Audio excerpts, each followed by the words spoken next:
संस्कृत व्याकरण को सीखने के क्रम में आज हम वर्णों के विषय में जानेंगे। वर्ण विचार यानी कि फोनोलॉजी। वर्ण जो है वो किसी भी भाषा का मूल आधार होते हैं। सबसे न्यूनतम इकाई जो होती है वह वर्ण ही कहलाती है। वर्ण के बिना हम किसी भी भाषा की कल्पना भी नहीं कर सकते, क्योंकि भाषा में हम शब्दों का प्रयोग करते हैं और शब्द वर्णों के संयोग से ही बनाए जाते हैं। आप जरा सोचिए कि यदि वर्ण न हो तो हम अपने विचारों को कैसे व्यक्त कर पाएंगे या कैसे लिख पाएंगे। इसीलिए वर्ण वह आवश्यक तत्व और किसी भी भाषा की वह मूल इकाई है जिसके द्वारा शब्द बनाए जाते हैं और शब्दों का प्रयोग वाक्यों में किया जाता है, और इस प्रकार से भाषा के द्वारा हम अपने विचारों को व्यक्त करते हैं। वर्ण की परिभाषा इस प्रकार है कि वह छोटी से छोटी ध्वनि जिसके टुकड़े नहीं किए जा सकते उसे वर्ण अथवा अक्षर कहते हैं। अब अक्षर क्यों बोलते हैं इसको? अक्षर माने होता है टूट जाना, और इसके आगे अ उपसर्ग लगा दिया तो उसका मतलब हो जाता है नहीं टूटना। तो जो नहीं तोड़ा जा सकता, जिसके और पार्ट्स नहीं किए जा सकते, जो खंडित नहीं हो सकता, वही है अक्षर। और अक्षर जो है वर्ण को ही कहते हैं। जैसे कि अ, ठीक है, यदि हम बोलेंगे आ, तो आ को हम तोड़ सकते हैं दो भागों में, क्योंकि वह दो वर्णों से मिलकर बना है, अ और अ।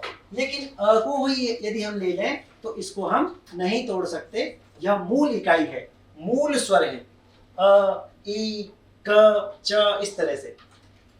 अब इन्हीं वर्णों से बनते हैं शब्द, और शब्द के द्वारा ही हम किसी भी वस्तु या व्यक्ति को पहचान सकते हैं। उदाहरण के माध्यम से समझते हैं। जैसे एक वर्ण है ग, फिर उसमें अ जोड़ दिया, फिर ज और अह। ये चार वर्ण हैं और इन चार वर्णों को मिलाकर एक शब्द बना गजः। यदि वर्ण नहीं होते तो हम कैसे बता पाते कि ये जो हमारे सामने जो वस्तु है या जो एक विशालकाय चीज खड़ी है, इसका नाम क्या है, इसे हम क्या कहेंगे? तो वर्णों ने ही शब्द बनाए और शब्दों के द्वारा हम उसका एक नाम रख पाए, गजः यानी कि हाथी। उसी प्रकार अश्वः यानी कि घोड़ा।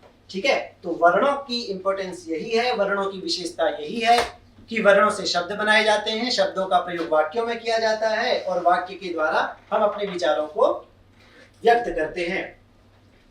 संस्कृत वर्णों को हम मुख्य रूप से तीन भागों में बांट सकते हैं। एक तो है स्वर, और दूसरा भाग है व्यंजन, और तीसरा भाग है अयोगवाह। स्वर वर्ण वे होते हैं जो बिना किसी की सहायता के बोले जाते हैं, जो स्वतंत्र होते हैं। इसलिए संस्कृत में इनके लिए कहा गया है स्वयं राजन्ते इति स्वराः, अर्थात जो स्वयं के राजा होते हैं, जिन्हें किसी अन्य की आवश्यकता नहीं होती है, उन्हें स्वर कहा जाता है। जैसे अ, आ, ई, उ, ए, आई, ओ, औ। ठीक है, ये स्वर हैं। इनके साथ री, री और री, ये भी स्वर ही माने जाते हैं। और इस प्रकार से संस्कृत में स्वर वर्णों की संख्या हो जाती है 13। ठीक है, चलिए अब इन्हीं सभी 13 स्वर वर्णों से बनने वाले शब्दों को जानते हैं। सबसे पहला जो स्वर वर्ण है वो है अ। तो अ से एक शब्द बना है अजगर। ठीक है, अजगरः। उसी प्रकार दूसरा जो स्वर वर्ण है वो है आ, तो उससे जो शब्द बना है आम्रम। उसी प्रकार ई से इंदु, इंदु माने चंद्रमा, और ईशः माने ईश्वर। उसके बाद जो ह्रस्व ऊ है, जिसे कि छोटा ऊ भी कहते हैं, उष्ट्रः माने ऊंट, और दीर्घ ऊ ऊर्णः माने ऊन। उसके बाद ए से बनता है एणः, एणः माने हिरण, और ऐ जो वर्ण है उससे जो शब्द बना है वह है ऐन्द्रजालिक अर्थात जादूगर। उसी प्रकार ओ से शब्द बना है ओष्ठः अर्थात होंठ, और उसके बाद औ स्वर वर्ण, औ से शब्द बना है औदनिकः माने खाना बनाने वाला, रसोइया, और री जो स्वर वर्ण है, री से बनता है ऋषि। और री, इनके उदाहरण हमें संधियों में देखने को मिलते हैं, जिनमें से हम संधि के माध्यम से ये समझते हैं कि मातृ ऋणम। इस प्रकार देखिए, यदि शब्द है मातृ प्लस ऋणम, तो मातृ शब्द के अंत में भी री है और री के तुरंत बाद फिर से री आया है, तो दो री को मिलकर बनता है री का दीर्घ रूप और इस तरह शब्द बन जाता है मातृणम। तो री का उदाहरण इस प्रकार है। और री जो ये स्वर है इसका प्रयोग केवल वेदों में देखने को मिलता है और वहां पर भी इसका एक ही उदाहरण है क्लिप, जहां पर री का प्रयोग हुआ है। इसके अलावा इसका मतलब यह है कि री जो है वो अब विलुप्त हो गया है, वह अब उसके उदाहरण हमें देखने को नहीं मिलते। इस प्रकार हमने जाना कि संस्कृत वर्णमाला में 13 स्वर हैं और अब इन 13 स्वरों को भी हम 3 भागों में बांट सकते हैं। पहला है ह्रस्व स्वर, फिर दीर्घ स्वर और फिर संयुक्त स्वर। ह्रस्व स्वर उन्हें कहते हैं जिन्हें बोलने में कम समय लगता है और उनमें एक ही मात्रा होती है, जैसे अ, ई, उ, री और री। ह्रस्व वर्णों की संख्या 5 ही है, यानी कि हमारे पास 5 ह्रस्व स्वर वर्ण हैं। उसके बाद आते हैं दीर्घ स्वर। दीर्घ स्वर वे स्वर हैं जिन्हें बोलने में ह्रस्व वर्णों से थोड़ा अधिक समय लगता है और ये 2 मात्राओं से मिलकर बनते हैं, जैसे आ, ई, उ और री। इनकी संख्या 4 है। उसके बाद कुछ ऐसे भी स्वर वर्ण हैं जो 2 अलग अलग स्वरों से मिलकर बने हैं, उन्हें संयुक्त स्वर कहते हैं। ठीक है, 2 भिन्न प्रकार के स्वर वर्णों से बना हुआ स्वर क्या कहलाएगा? संयुक्त स्वर। और इनकी संख्या भी 4 है। वो है ए, ऐ, ओ और औ। और ये संयुक्त स्वर भी दीर्घ ही होते हैं। चलिए अब हम व्यंजनों को समझते हैं। व्यंजनों को भी हम मुख्य रूप से 3 भागों में बांट सकते हैं।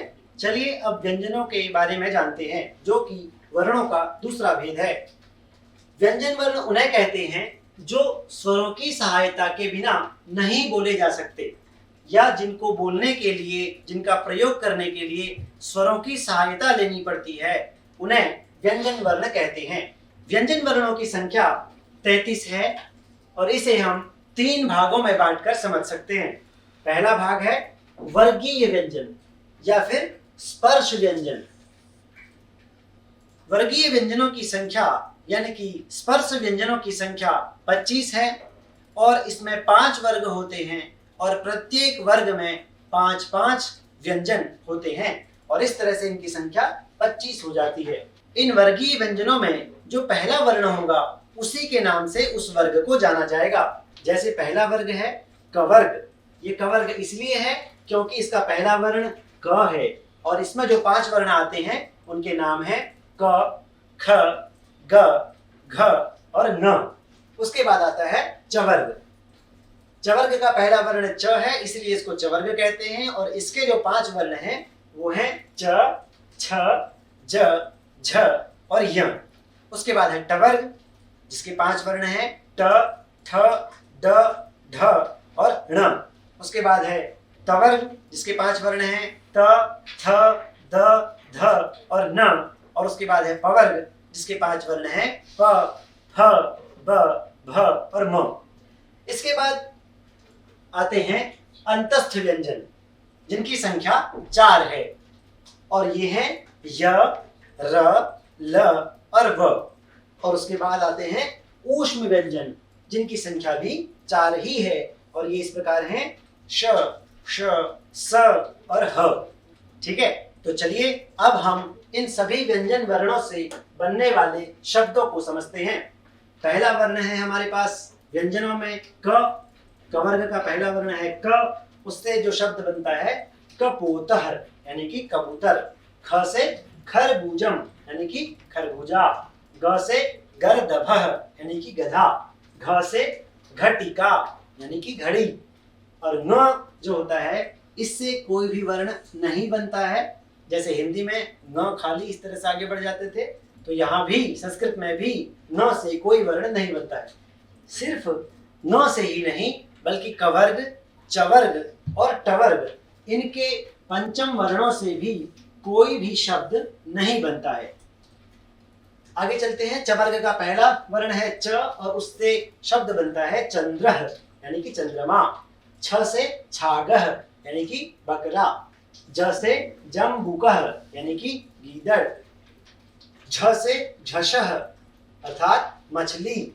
य इससे कोई भी शब्द नहीं बनेगा, लेकिन इसका प्रयोग किया जाता है, इसलिए इसको व्यंजनों में स्थान दिया गया है।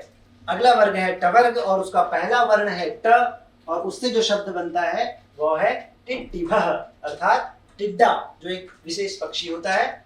थ से ठटकारः यानी कि ठठेरा। द से डमरू। ढ से ढक्काः अर्थात ढोल।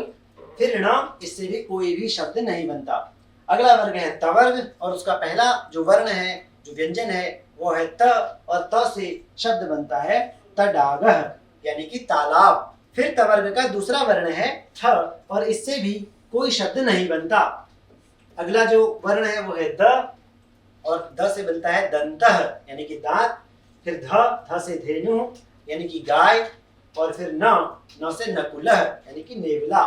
फिर अगला जो वर्ग है वो है पवर्ग और प से बनता है शब्द पलांडु अर्थात प्याज और फ से फलम यानी कि फल। ब से बकः अर्थात बगुला। भ से भल्लूकः अर्थात भालू और म से मंडूकः अर्थात मेढक। फिर अंतस्थ वर्ण आते हैं य, र, ल और व। य से यज्ञः अर्थात यज्ञ करना, हवन। और र से रज्जुः अर्थात रस्सी। ल से लता अर्थात बेल और व से वर्तकः अर्थात बतख। उसके बाद आते हैं ऊष्म व्यंजन, ये भी 4 हैं। पहला है श यानी कि शुकः अर्थात तोता। फिर है षट्पदः अर्थात भंवरा। षट्पदः माने 6 हैं पैर जिसके, तो भंवरे के 6 पैर होते हैं इसलिए उसको षट्पदः कहते हैं। और स यानी कि सर्पः यानी कि सांप। और अंतिम जो ऊष्म व्यंजन वर्ण है वो है ह और ह से हरिणी अर्थात मृगी, मादा हिरण। ठीक है, तो इस प्रकार से व्यंजनों के वर्णों से बनने वाले शब्दों के विषय में हमने जाना। और हमने ये भी जाना कि व्यंजनों को हम 3 भागों में बांट सकते हैं। स्पर्श व्यंजन जिसमें कि 5 वर्ग होते हैं और प्रत्येक वर्ग में 5 वर्ण होते हैं और इस तरह से इनकी संख्या हो जाती है 25। उसके बाद आते हैं अंतस्थ और अंतस्थ इन्हें इसलिए कहते हैं क्योंकि ये वर्ण स्वर और व्यंजन के बीच में स्थित होते हैं, इसलिए ये अंतस्थ कहलाते हैं। ठीक है, जैसे कि यह जो है ये ई का बदला हुआ रूप है, तो ये न तो स्वर है और न ही व्यंजन है। र जो है वो री का बदला हुआ रूप है, री का बदला हुआ रूप ल है और ऊ का बदला हुआ रूप है व, तो इसीलिए इन्हें अंतस्थ कहते हैं। और ऊष्म वर्ण, इनको बोलते समय मुंह से गर्म हवा बाहर निकलती है, इसलिए इन्हें ऊष्म कहते हैं। ठीक है, घर्षण पूर्वक गर्म होकर ये ध्वनियां बाहर निकलती हैं, इसलिए इन्हें ऊष्म व्यंजन कहते हैं। और ये भी 4 हैं, श, श, स और ह। इस प्रकार से कुल मिलाकर इनकी संख्या हो जाती है 33। तो हम ये कह सकते हैं कि संस्कृत वर्णमाला में 13 स्वर हैं और 33 व्यंजन हैं। इनके अलावा कुछ वर्ण ऐसे भी हैं जिनका प्रयोग तो किया जाता है, लेकिन इनका प्रयोग अकेले नहीं किया जा सकता। ये स्वतंत्र रूप से प्रयोग नहीं किए जा सकते, जैसे कि अनुस्वार या अनुनासिक या विसर्ग, इनका प्रयोग स्वरों के या व्यंजनों के साथ ही किया जा सकता है। इन्हें कहते हैं अयोगवाह वर्ण। ठीक है, वे वर्ण जो अकेले नहीं रह सकते उन्हें अयोगवाह कहते हैं। जो अपना वहन अकेले नहीं कर सकते उन्हें अयोगवाह कहते हैं। और इनका उच्चारण स्वर के बाद होता है, जैसे अंग या अह। चलिए अब तीनों का प्रयोग करके देखते हैं। पहला जो अयोगवाह है वह है अनुस्वार, और क्योंकि ये स्वरों के बाद ही प्रयोग किए जाते हैं तो स्वर के लिए हमने यहाँ पर अ को चुना है, तो अ के बाद अनुस्वार लगाएंगे तो ये बन जाएगा अंग। ठीक है, उसी प्रकार जो अनुनासिक है जिसका चिन्ह चंद्राकार और उसके ऊपर बिंदी होती है, तो इसे कहते हैं अनुनासिक। और ये भी स्वरों के बाद ही प्रयोग किया जाता है। तो अ स्वर लिया है तो अ के बाद जब हम अनुनासिक का प्रयोग करेंगे तो इस तरह से रूप बनेगा। और अंतिम जो अयोग वाह है वो है विसर्ग। ये भी स्वरों के बाद ही प्रयोग किया जाता है और अ के साथ इसका प्रयोग करके बनता है अह। तो इस प्रकार से वर्णों को हमने 3 भागों में बांटा और तीनों भागों में उनके प्रयोगों को समझा। ठीक है, अब पूरी तरह से इस कक्षा में हमने क्या पढ़ा इसके विषय में संक्षेप में समझते हैं। संस्कृत वर्णमाला, वर्णों के व्यवस्थित समूह को वर्णमाला कहते हैं और संस्कृत वर्णमाला में 48 वर्ण हैं जिनका विभाजन स्वर, व्यंजन और अयोगवाह के रूप में किया गया है। स्वर वर्ण जो हैं वो 13 हैं, अ, आ, ई, उ, री, री, ए, आई, ओ और औ।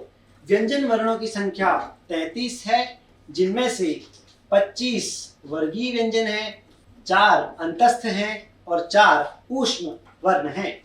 ठीक है, वर्गीय व्यंजनों में 25 वर्ण आते हैं और ये 25 वर्ण भी वर्गों के अंदर होते हैं और 5 वर्ग इसमें होते हैं, कवर्ग, चवर्ग, टवर्ग, तवर्ग और पवर्ग। और अंतस्थ में 4 वर्ण आते हैं, य, र, ल, व और ऊष्म में भी 4 वर्ण आते हैं, श, स, स, ह। अयोगवाह उन्हें कहते हैं जो स्वरों के बाद जिनका प्रयोग किया जाता है और स्वतंत्र रूप से ये प्रयोग नहीं किए जा सकते। इनमें मुख्य रूप से अंग और अह। तो इस तरह से आज हमने वर्णमाला के विषय में जाना। धन्यवाद।